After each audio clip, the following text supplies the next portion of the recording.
Hi, my name is Claire Maxwell, and this is Embodied Learning Systems, my video channel where I share information that helps people stay mobile and feeling good in their bodies and able to stay in touch with their bodies all the time. So our culture really demands, I think, that we often just shut down our experience of our body. We don't have time. We're rushing. Things are stressful. And so, like a lot of folks who are looking for solutions to this, I actually am a meditator. And today's video is going to be for all of you guys who meditate to keep yourself sane, whatever tradition you work in, and you're finding that your hips feel way too tight to sit comfortably. So I'm going to be making a series of videos on this topic, and today's is very specific about this issue of tight hips. And so what I'd like to do is, instead of giving you all of those crazy hip stretches that are out there on the internet, whoa, there's some really extreme stretching practices that can put a lot of strain on ligaments. I would like to instead focus on the movement of getting into a meditation position and how you can examine that movement and break it down into little parts so that you recover the natural mobility of your hips, as opposed to some bizarre idea about how flexible your hips are supposed to be. Okay, so here's what you're going to need for the beginning practice, and there's going to be a series of these. You're going to need a chair, a little bit of a soft runway to your meditation cushion, and then something to sit on, a meditation cushion or a stack of pillows. But we're probably not going to get to the cushion today.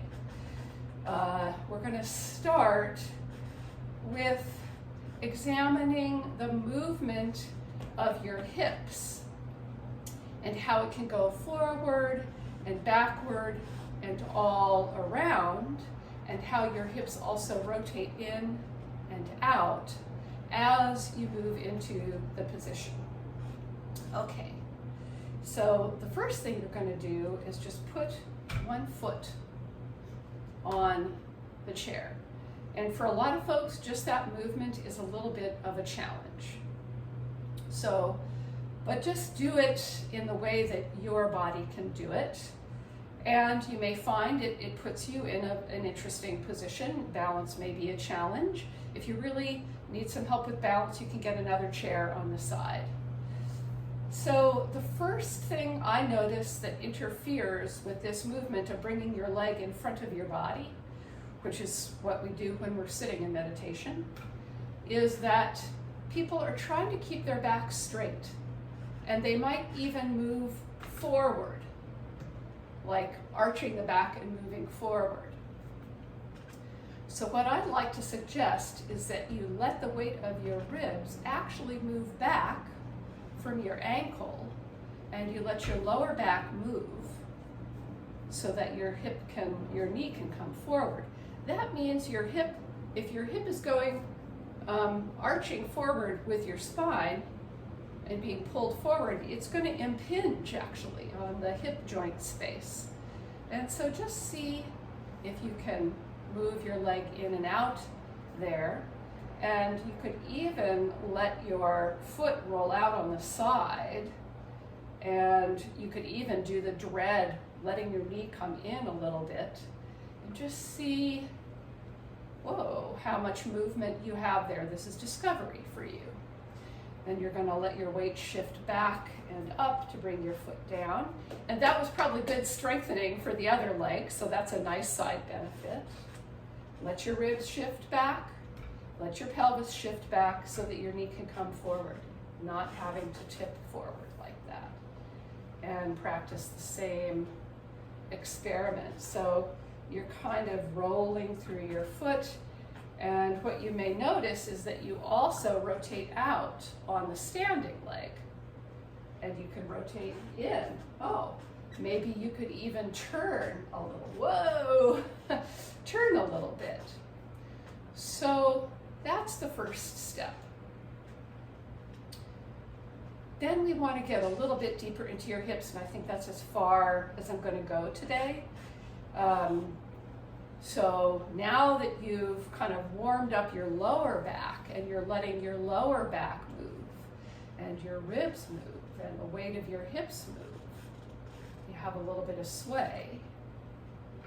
With the same side, you're just going to touch your knee, and if you do that, you'll notice there's a natural rotation.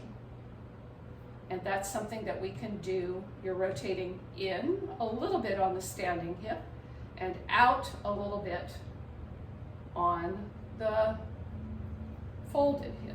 And then you can kind of come back, look right in front of you, look down at your foot, at your toe, and in a second you're going to touch your toe. But in order to do it, if you keep your center of weight right where it is, you're going to have to let your pelvis go back. And then come up and touch your knee and come back until you'll feel, oh, as I look down, my pelvis moves back. You start to fold in the folded hip joint, and you can bend your standing leg, or if you're tight in your hips, you could even let your leg rotate out a little bit. And then touching your knee, and this is all actually strengthening hip flexors on the other side. And then bring your leg down. So all of this movement is showing you how to let your pelvis move back as you bring a leg forward. And this is what's so difficult in sitting meditation. So even if I look down at my toe and the weight of my head shifts a little bit, see what it's like to let the weight of your pelvis shift back. And you can bend your standing leg. You could look underneath you or look at your toe. Let this leg roll out and in and come up. And just like we did on the other side, you can actually let your gaze roam a little bit over the standing leg and see what it's like to rotate in towards that hip and out.